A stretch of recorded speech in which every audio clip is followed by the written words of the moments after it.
Pero yo creía, se me había enseñado y también lo enseñaba. Esta iglesia católica era una iglesia apóstata, porque esta iglesia católica, decía yo, se refería más que nada a la tradición de los hombres y no a la tradición de Dios. Para comenzar, la tradición está prohibida en la Biblia. Decía Mateo capítulo 15, denunciaba las tradiciones de los hombres. Sin embargo, descubrí que lo que se habla en Mateo capítulo 15 es una tradición malsana que desvirtuaba el cuarto mandamiento. No obstante, el apóstol en 2 de Tesalonicenses capítulo 2 versículo 15 y 1 de Tesalonicenses capítulo 2 versículo 13 alaba la tradición y dice: doy gracias a Dios y les alabo porque ustedes han permanecido fiel en la tradición que han recibido de nosotros, por carta u oralmente. La santa tradición. Porque no todo está en la Biblia, pero yo quería que todo estuviera en la Biblia. No me convenía aceptar esto de la tradición. Era la Biblia, solo la Biblia. Eso se me había enseñado. Eso yo enseñaba a los seminaristas. Solo la Biblia. La clase más importante de teología sistemática que yo daba establecía un parámetro para la teología protestante, y el parámetro era la Escritura, la Biblia, y solo la Biblia es norma de doctrina, conducta. La Biblia, solo la Biblia. Pero comencé a buscar en la Biblia dónde estaba eso, y esas palabras no las encontré. Así que fui a donde mi primer profesor de teología, el doctor Ricardo González, y le dije: doctor, ¿podría usted ayudarme? Es que yo he incluido en mi clase de teología lo que usted me enseñó en su clase de teología. ¿Recuerda usted el presupuesto protestante que usted nos enseñó, que decía que la Biblia era la única norma de fe, doctrina y conducta? Hombre, sí, Fernando, lo recuerdo claramente. ¿Podría usted decirme dónde está eso en la Biblia? Y él me respondió: Fernando, yo nunca dije que eso estuviera en la Biblia. Pero ¿cómo va a ser? El presupuesto protestante más importante, del cual deriva toda nuestra doctrina, nuestra fe y nuestras acusaciones a la Iglesia Católica, resulta que no es bíblico.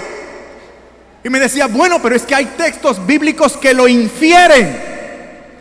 Y le dije: pero ¿cómo que lo infiere? Eso deben ser muchos textos bíblicos que hablen claramente acerca de esa norma nuestra. Y decía: no, pero hay textos que lo infieren. Y yo: pero ¿cómo que lo infieren? Eso mismo le señalamos nosotros a los católicos, que se atienen a textos bíblicos que infieren y no hablan claro. Me dijo: bueno, Fernando, ¿quieres salir de este problema? ¿Quieres encontrar el texto bíblico? Ya que no lo anotaste durante la clase, ¿quieres que te lo dé? Doctor, por favor, dígame cuál es el texto bíblico sobre el cual fundamentamos ese presupuesto protestante que dice que la Biblia sola basta.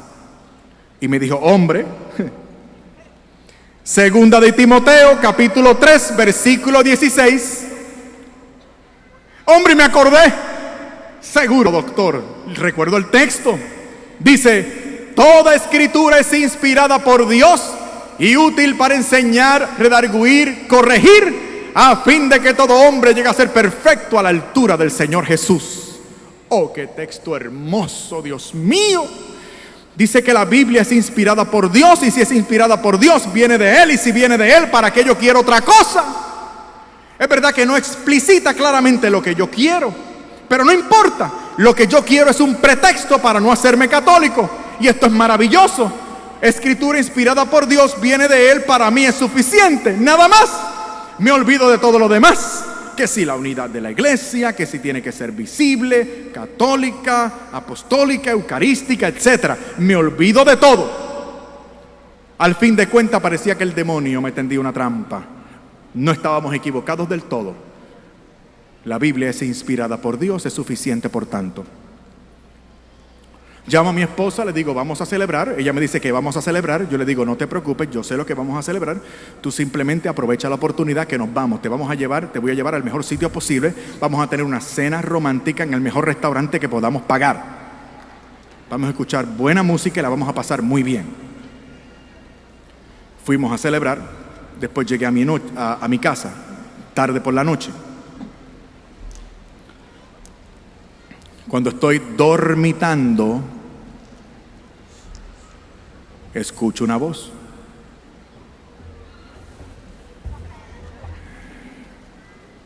Yo no sé si alguno de ustedes ha tenido la oportunidad de escuchar la voz del Señor audiblemente. Es algo increíble. La voz te viene de adentro, te retumba por los oídos y tú lo escuchas. ¡Es el Señor! Y el Señor me llamó por mi nombre, Fernando. Pensé que eran cosas de mi mente. Estaba entre dormido y despierto. Trato de despertar a Lisette. Le digo, ¿me llamas? Ella me dice que no, que la deje en paz, que quiere dormir. Así que le digo, está bien, sigue durmiendo.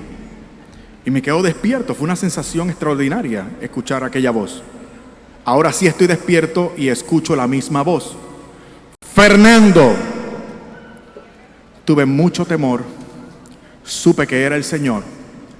Me tiro de rodillas al lado de mi cama y digo, Señor, aquí estoy.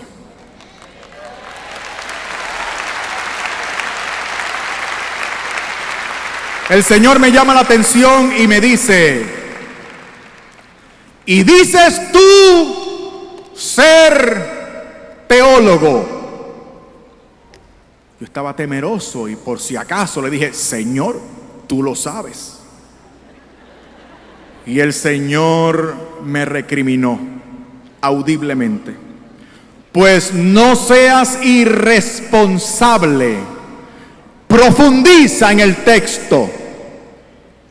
Supe que el Señor me hablaba de 2 de Timoteo, capítulo 3, versículo 16.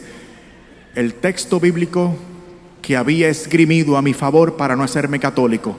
Aquel que decía que la Escritura era inspirada por Dios y yo había deducido que por lo tanto era suficiente.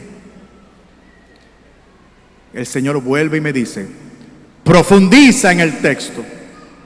El jefe había dado una orden. Al otro día, otra vez, al seminario, a la biblioteca, mucho estudio, mucha Biblia y mucha oración. ¿Saben ustedes lo que descubrí estudiando aquel pasaje bíblico? Miren lo que descubrí, voy a resumir y después explico en detalle. Descubrí a partir de ese día que no es posible encontrar en la Biblia una oración o una palabra, una coma, un punto que justamente interpretados contradigan la excelencia y la doctrina de esta Santa Iglesia Católica. Descubrí que esta es la iglesia de la Biblia y que no hay en la Biblia nada que contradiga la excelencia y la doctrina de esta Santa Iglesia Católica. Nada.